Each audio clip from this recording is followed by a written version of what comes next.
a lot of people think maybe I have to have a lot of money or excellent credit to get into real estate. I don't know that's necessarily true. Can you bust that myth or confirm that myth for us? Yeah, blessed 100%. So that was Okay. me. I'm not gonna say I'm ashamed to say, but stupid on my part. I was in the business 18 years before I figured that out. So I did what you're saying.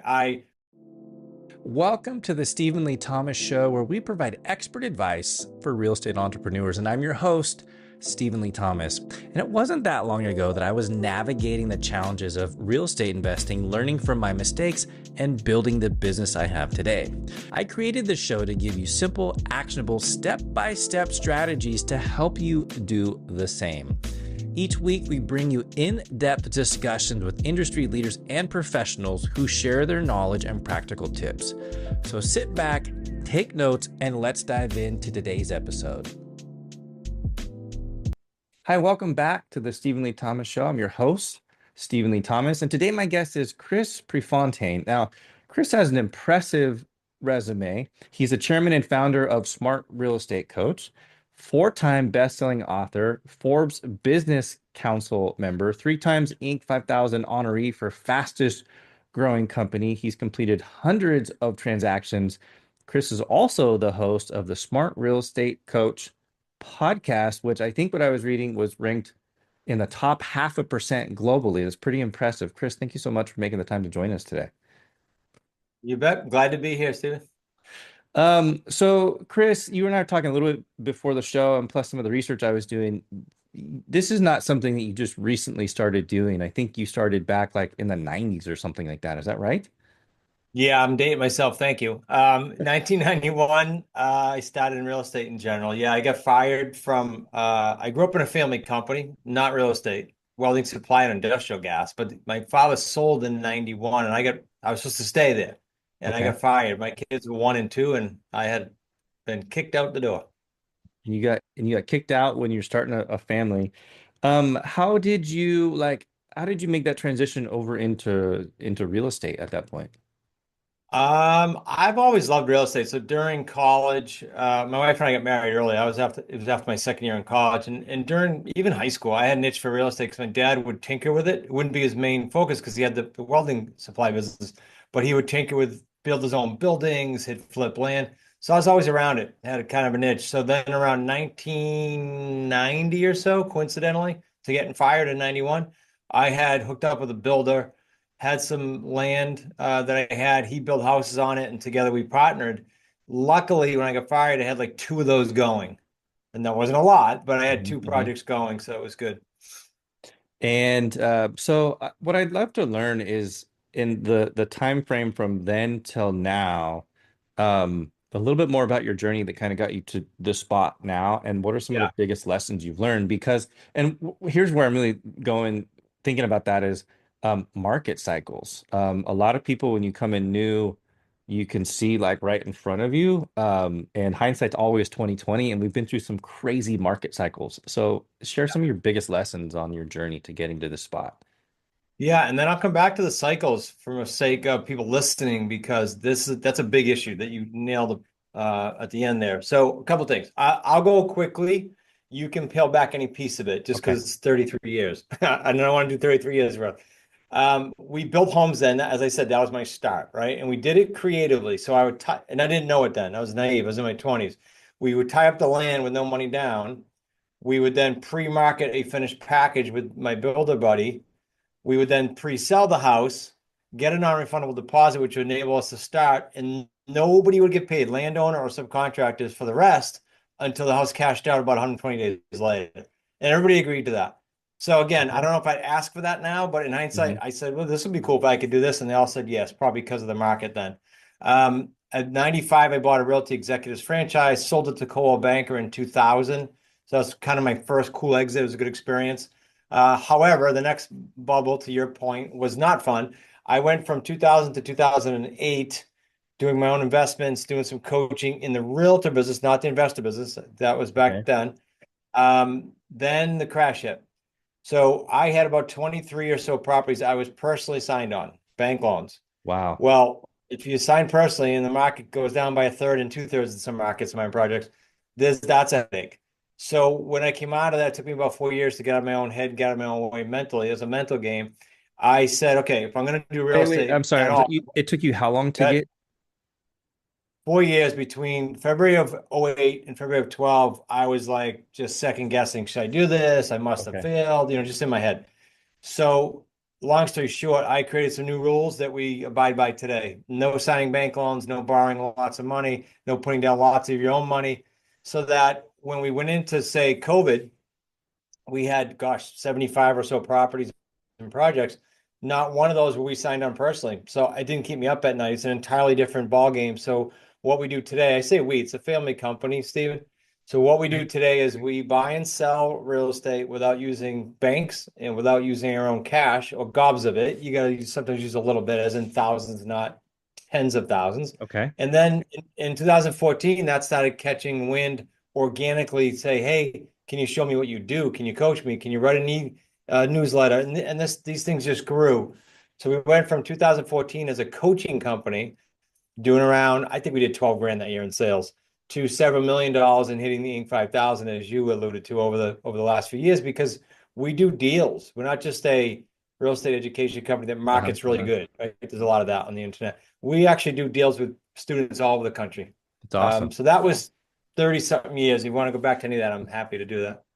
Uh, the only thing I want to go back and highlight is the head game, and we'll circle back around later into mindset. But I think that's I love the vulnerability right there. There are times when you get into this. The reality of it is, uh, this is entrepreneurship, and entrepreneurship is there's going to be days where you get your ass kicked, and it might be weeks or months. And what you said is you had a very long time where there was some pain in your life, but you were able to work through that. So I just want to acknowledge that it takes some grit, some mental toughness to continue to push through.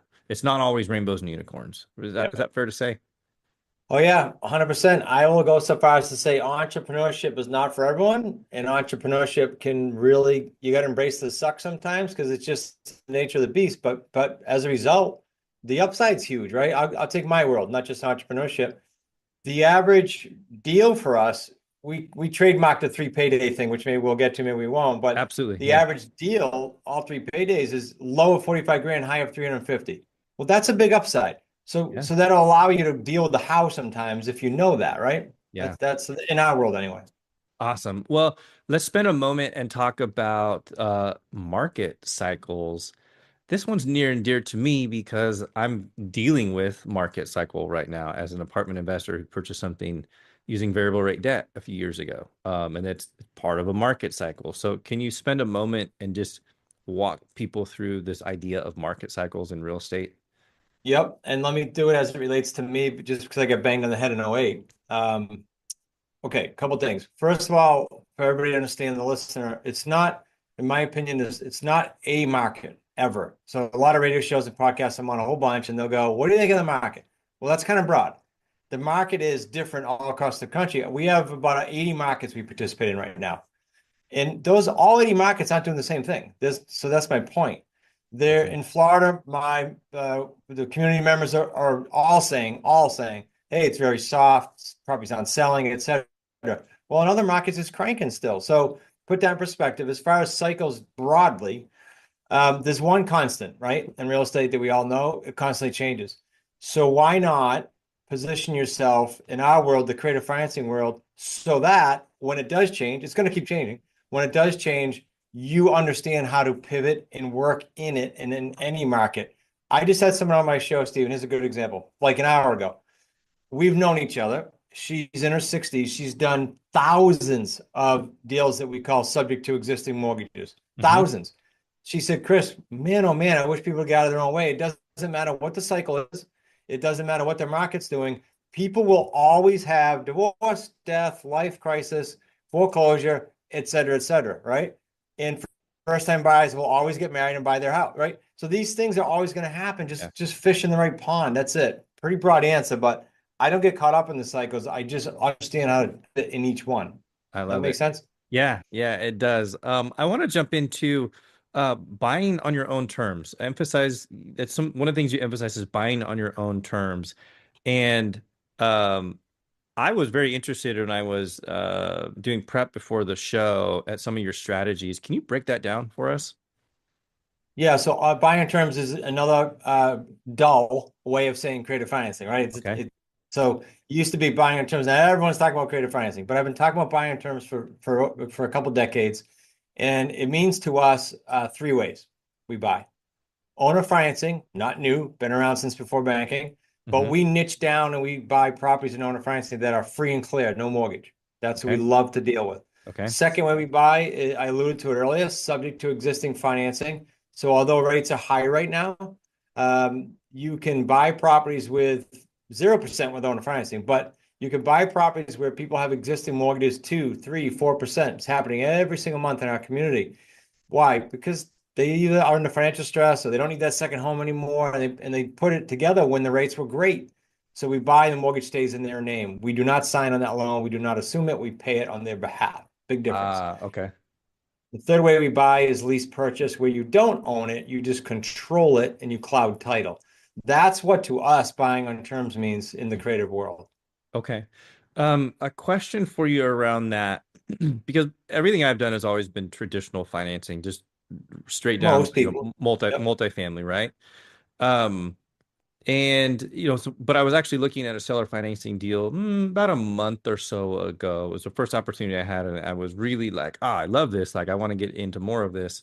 But I still had this from a multifamily perspective. I still had this CapEx budget. This property had been owned by husband and wife for like 50 years. They hadn't done any renovations to it. Now they had maintained it. It was not like dilapidated, but I was still going to have to bring in a significant amount of money to do the rehab to the property to get to where I wanted to be. How do you handle that in creative financing? Okay, so I've done multis. I literally mail to free and clear, find them, structure no money down, principal only payments. But if I had to fix it up, I would probably bring in private at that point. I wouldn't put gobs my own money because then I'm stuck on two, three Okay. properties, whatever. Yeah, and partner them in the deal. Whether I partner them in the deal via the LLC because they want that tax benefit or they just are a lender, I'm okay with that. Excuse me, I'm okay with that. Okay. I just don't want to put gobs of my own money down. But let's say this though, very important for the multi-investor, because remember how we buy is any asset class. I don't care what you're buying. My last commercial building for all my companies, I did an owner financing, no bank. And can you imagine going to if you do multis, to go to commercial underwriting, it's grueling. And I don't Yes. want to do that ever again. And so you can buy all of these assets with owner financing a sub two, and just you control how you exit them, of course, and fix them up like you just asked. A question for you, just because this is, I'm educating myself right now. Owner financing, seller financing. Is that the same thing? That's synonymous, right? Yeah, yeah. Okay. In Canada, they call it vendor take back, but they're all the same. Yeah. Okay. All right. Awesome. So along what you're saying here, so like I said, everything I've done has really been more traditional, but in what I'm learning is that there's some myths here that, a lot of people think maybe I have to have a lot of money or excellent credit to get into real estate. I don't know if that's necessarily true. Can you bust that myth or confirm that myth for us? Yeah, bust 100%. So that was Okay. me. I'm not gonna say I'm ashamed to say, but stupid on my part. I was in the business 18 years before I figured that out. So I did what you're saying. I borrowed either from the banks and or private, leveraged the property, cash flowed it, and then the crash came. Okay. So I learned the hard way that no, that's a myth, 100% a myth. I just said for the last 12 years, or I alluded to this, we have not signed on one single solitary bank loan, and I won't. And I tell you that when I put my head on the pillow at night with all the properties and all the student properties, I don't think about it at all because during COVID, most landlords, would you agree, were kind of bombing. Like Hmm. the federal government allowed them to stop rent and all that stuff. Well, guess what? A, we run on one loan personally, and B, we had buyers in our homes looking to get financing eventually, rent to own. So we probably had four headaches out of almost 80 properties. Wow. Why? Different model. See, Gotcha. unfortunately, I had to go through all that crap, Stephen, to get to this point. But the fact is, when you started talking earlier about cycles, I'm thinking if the listener would get one thing today, forget me and forget our company. Make sure you follow someone, lock arms with someone, mentor with someone that's been through the cycles. because it's necessary. Like there'll be another one, there'll be another one, there'll be another one. And Hmm. how do you deal with it? And that's so important for a listener to know. Yeah, no, I agree. And surrounding yourself with the right people, even finding partners and people to work with, because from my perspective within the multifamily side, these are not they're not flips or not quick flips anyways. You're married to this person for a number of years, and deciding who you're going to be alongside with and working is huge. Not only what do they bring to the table every day, but the experience they can also help you out with. And so then I'll also say, yeah, absolutely, a mentor in there. um Okay, now you also teach about the 3 paydays. You mentioned that. Mhm. Break that down for us. Yeah, what are the 3 paydays you're talking about? Yeah, so one of the things when I said I rewrote my own rules after the crash, one of them was, and that'll get to the 3 paydays directly, and that is I was tired of the transactional real estate. That would be and please understand, I have lots of friends in these categories. I'm not poo-pooing on them, but wholesalers, flippers, builders for that matter. I did that. I did all that. But they're one transaction deals. I call that the old way doing real estate. They're one check rather. Mm-hmm. So the new way, in my opinion, and we trademarked it for that reason, is the 3 paydays. Because any business model, if you and I were going to open a restaurant tomorrow, we would like this model. It says, okay, let's get paid today. Let's get paid monthly over time, and let's get paid long term. Well, that's the 3 paydays. A buyer comes in the door to occupy one of our homes that we bought on terms. They give us a down payment because they're a buyer. They just need time to get financing. If you and I go start a new business tomorrow, we're not bankable for 2 years. We need time. The bank needs to see our business go for 2 years. Sure. Uh-huh. So they come in, they give us a down payment, payday one. Payday two, I'm paying something on the property to the owner or their underlying debt. I'm collecting more than that from my buyer who's in the home on a Uh-huh. rental vehicle. That delta I keep. Payday two. Payday three, long term. I mark the price up, and throughout the whole term, all that principal pay down makes my payday three pretty juicy at the end. So that's the average. I said 45 grand low, 350 high. That's all 3 paydays per deal over time. Those are big numbers. What does the duration of time normally look like? And I know there's you got multiple assets that you're looking at here, but give us an example of the time frame there to be able to achieve all three of those Yeah. paydays. No, good question. Because if I, like when I started, or if a community member says, "Hey, I need cash flow," then the average time is going to be 2 to 4 years, a little bit on the lower end of that, so probably 2 to 3. Hmm. Now, as they progress, and in my situation now, and they don't need, quote unquote, need the cash flow now, we're going to massage that portfolio. I call it wealth stacking. We're going to say, "Okay, Stephen, how about this one? We're going to buy in sub two. How about you keep it 30 years? How about you don't cash it out? How about you become the bank, right?" So it's just different. If they want cash flow, it's going to be that 2 to 3 to 4 years. If they want to have a long-term buy and hold, they can do it with this strategy. If they want 10 and 20-year projects, they can do it with this strategy. Pretty Okay. cool. And then the idea I heard you say is you start to stack these up, right? So you don't just do one deal, you do two, you do three, you do four, and they start to stack up. And then that's how you're starting to build a lot of wealth acceleration, and then get into that cash flow.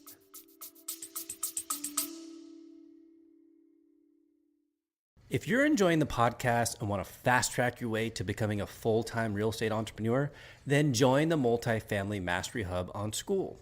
You'll get access to our educational course library, live trainings, live interviews, and a community dedicated to helping you succeed.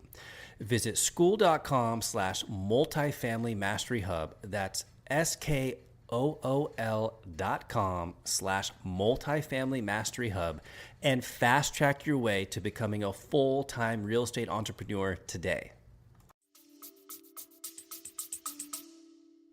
Yeah, because when you start to wealth stack these, all the end dates are different, right? So you can literally predict and place properties like, okay, 5 years cash out, 10 years, 2 years, and you can play with what you need for cash flow. You can do these in IRAs and self-directed vehicles too to parlay cash for Okay. sure. All right. Yeah, absolutely. I love the self-directed IRA. Uh, the ability to invest in something using your self-directed IRA, to add some more diversification. And I just did an investment the other month, 2 months ago. And it was so easy. It was way easier than I thought it was going to be. I wish it's something I would have done much sooner. It was very, very, very seamless to do something like that. I want to transition now because we're talking about starting to accumulate this wealth over time. And we got a lot of people who have the desire to maybe get out of their 9 to 5. Yeah. You mentioned the time frame there, and it's different for everybody. Every scenario is different. I get that.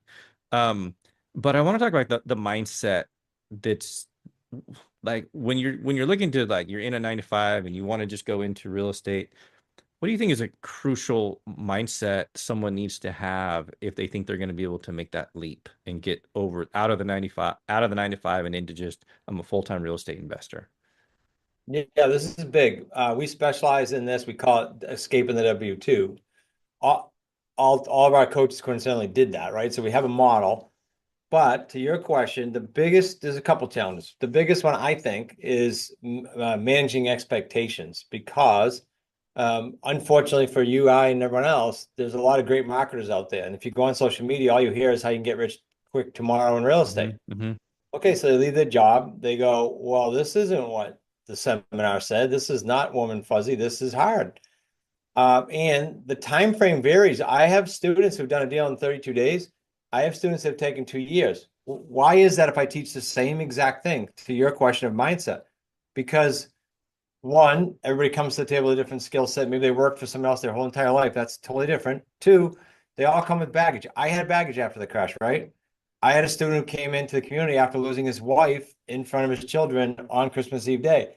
That's some serious baggage we had to work through. Yeah. That's so that individual stuck it out and in his 15th month popped 3 deals all worth 100 grand each. Most people would have quit, right? Hmm. Hmm. So broad answer, it's managing expectations relative to what you bring to the table. And we often don't know what we bring to the table till a mentor or a coach says, okay, here's the deal, Steven. Here's what you have, and here's what it's going to take. So I hope that answered. That was kind of broad too, but that's such a gray area, right?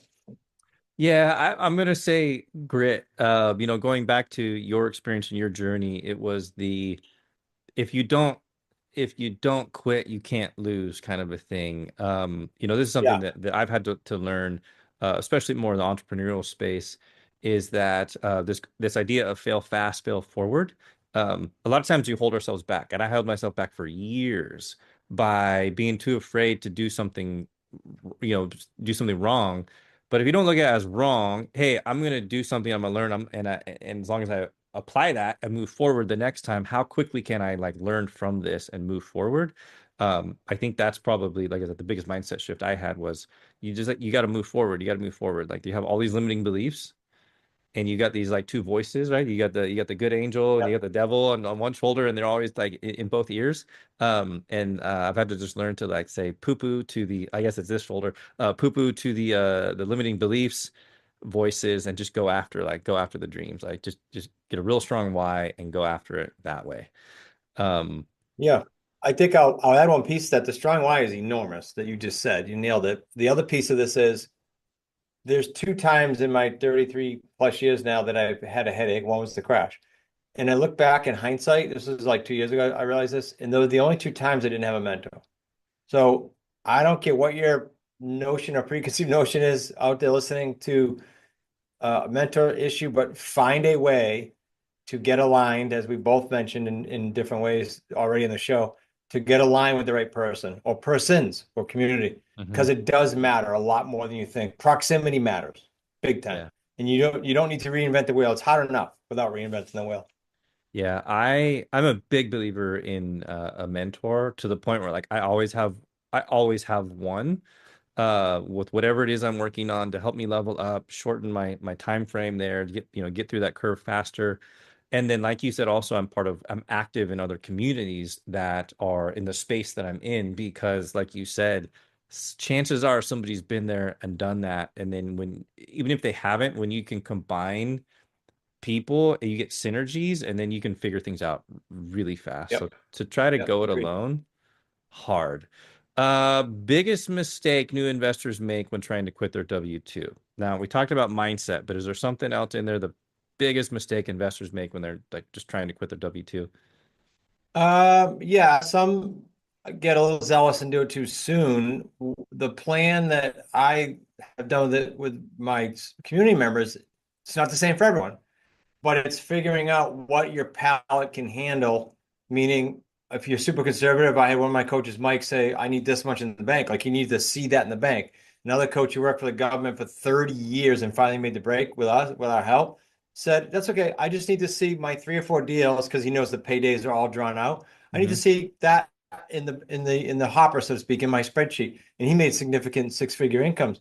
So everybody's different, but don't do it too soon without a plan and someone who's already done it, showing you exactly what to do. We nail, Stephen, with our coaches when they weren't coaches. We nailed their date to leave their W-2 within 2 months, all of them. Oh, So okay. there's a plan in place if you follow it and execute, right? You gotta actually do it. And then if you do, we can get you out, it range from 9 to 24 months. Awesome. Awesome. Um, all right. Now it's time for like give some advice. What are the things that you feel every aspiring investor should do today? If there's one thing they could just do today to get closer to financial freedom, what should they do? Like literally an action item right now today. Yeah. Yes, absolutely. I'll qualify that here in a minute, but yes, absolutely. What Okay, should they do I'll give today? them that then. Well, if you're an investor already, pick up the phone and make some phone calls. The girl that was just on woman that was just on my podcast had a terrible, challenging life event. You know what she did when her husband was in the hospital? She said, my daughter and I just went, I hadn't done it in 30 years. My daughter and I went knocking on doors and got 6 deals. The first one was 39 grand. Come on. Like this, just get into action is the short answer. Get on the phone or get out there and get some deals. Yeah. And that's really kind of where it comes from is a lot of people have been thinking and thinking and thinking and thinking and thinking, and they get stuck in this analysis paralysis. So I totally agree with you. Like take action, just do something every day, do something to get you closer towards your goals. Um, all right, last question here, Chris. You've been at this for a while. You're now in the teaching space, helping other people accomplish their goals. If you could be remembered for one thing in real estate, what would it be? Creating the best experiences for people to live their dreams. Because experience is like you can't buy it, right?